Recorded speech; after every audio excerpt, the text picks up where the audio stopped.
Hello guys, നമ്മളിന്ന് കടുമാങ്ങ അച്ചാർ ഉണ്ടാക്കാൻ പോവുകയാണ്. ഇപ്പോൾ നമ്മൾ ഓൾറെഡി ഉപ്പിലിട്ട് സെറ്റാക്കി വെച്ച കടുമാങ്ങ വെച്ചിട്ടാണ് ഇത്. കടുക് പൊടിച്ച് വെച്ചേക്കുകയാണ്, ഒന്നും കൂടി പൊടിക്കാനുണ്ട്. കടുമാങ്ങ അച്ചാറിൻ്റെ മെയിൻ ടേസ്റ്റ് ഉണ്ടാക്കുന്ന സാധനം എന്ന് പറഞ്ഞു കഴിഞ്ഞാൽ കണ്ണിമാങ്ങയിൽ നമ്മൾ ചുണങ്ങോടക്കന് കൂടി ആ മാങ്ങ ഉപ്പിലിട്ട് വെക്കണം.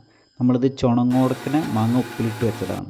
അപ്പോൾ അതിൻ്റെ ആ വെള്ളം ഉണ്ടല്ലോ, ആ ഉപ്പിലിട്ട് വെച്ച ചുണങ്ങ് കൂട്ടി ചേർത്ത വെള്ളം ചേർത്തിട്ട് അരച്ചെടുക്കണം. നമ്മൾ കുറച്ച് അത് ഒഴിച്ചിട്ട് ഈ കടുക് പൊട്ടിച്ചതിനെ ഒരു പേസ്റ്റ് പരുവത്തിലാക്കി എടുക്കുകയാണ്. കണ്ടോ, ചുണങ്ങാണ് ശരിക്കും അതാണ് അതിൻ്റെ മെയിൻ ടേസ്റ്റ്. അതൊരിക്കലും മിസ്സാക്കരുത്. അതുകൊണ്ട് ഫ്രഷ് മാങ്ങ പൊട്ടിച്ച വഴിക്കുള്ള ചുണങ്ങോടക്കനെ കൂടി ഉപ്പിലിട്ട് വെക്കണം. ഇതിൻ്റെ അവസാനം നമ്മൾ ദേ ജാറിക്ക് തന്നെ കുറച്ച് കാശ്മീരി ചില്ലിയും കുറച്ച് മുളക് പൊടി ഇട്ടിട്ട് ഒന്ന് പേസ്റ്റ് ആക്കിയിട്ട് മിക്സ് ചെയ്തെടുക്കുന്നുണ്ട്. അത് ഇതിൽ ചേർക്കാൻ വേണ്ടിയിട്ടാണ്. അപ്പോൾ കളർ ശരിക്കും മിക്സായി കിട്ടി. അപ്പോൾ ഇതെല്ലാം കൂടി മിക്സ് ചെയ്ത് വെച്ചിട്ട് നല്ല രീതിക്കൊന്ന് ഇളക്കി സെറ്റാക്കി എടുക്കാറുണ്ട്.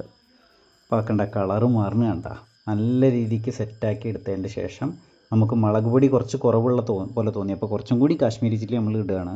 കാശ്മീരി ചില്ലി കളറേ ഉണ്ടാവുള്ളൂ, ഭയങ്കരമായ എരിവൊന്നും ഉണ്ടാവില്ല. എരിവിന് വേണ്ടിയിട്ടാണ് നമ്മൾ മറ്റേ മുളക് പൊടി ഇട്ടിട്ടുള്ളത്.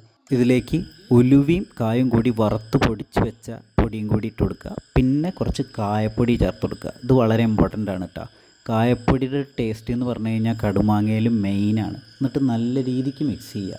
പിന്നെ നമ്മൾ തയ്യാറാക്കി വെച്ചിട്ടുള്ള കണ്ണിമാങ്ങ ഉപ്പിലിട്ടത് അതിലേക്ക് തട്ടി കൊടുക്കുക. നല്ല രീതിയിൽ മിക്സ് ചെയ്യുക. ശരിക്കും എല്ലാ സ്ഥലത്തും ആ കടുമാങ്ങയുടെ എല്ലാ മുക്കിലും മൂലയിലും ഒക്കെ ആ മസാലയും കാര്യങ്ങളും എല്ലാം പിടിക്കണം.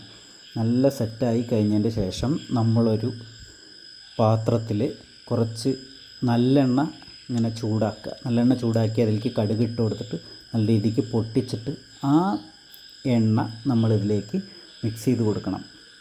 നല്ല രീതിക്ക് ഈ മാങ്ങയുടെ ഇടയിലേക്കൊക്കെ ആ എണ്ണ പോകണം കേട്ടോ.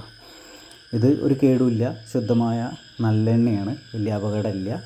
നല്ല രീതിക്ക് എല്ലാ സ്ഥലത്തും മിക്സ് ചെയ്തതിൻ്റെ ശേഷം നമ്മളിതുപോലത്തെ ഒരു ഗ്ലാസിൻ്റെ ജാറിക്കാണ് ഇത് ഇട്ട് വയ്ക്കാൻ പോകുന്നത്.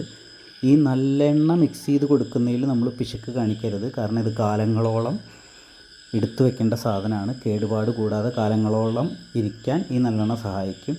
ഇതുപോലത്തെ നല്ലൊരു ജാറിൽ ഒരുമിച്ച് അങ്ങോട്ട് സെറ്റാക്കി ദമ്മാക്കി എടുത്ത് വെച്ചിട്ട് അതിൻ്റെ മുകളിലും കൂടി കുറച്ച് നല്ലെണ്ണ തൂവി കൊടുക്കണം. കേടുവരാതിരിക്കാനാണ്. അപ്പോൾ ഇതാണ് നമ്മുടെ കടുമാങ്ങയുടെ വീഡിയോ.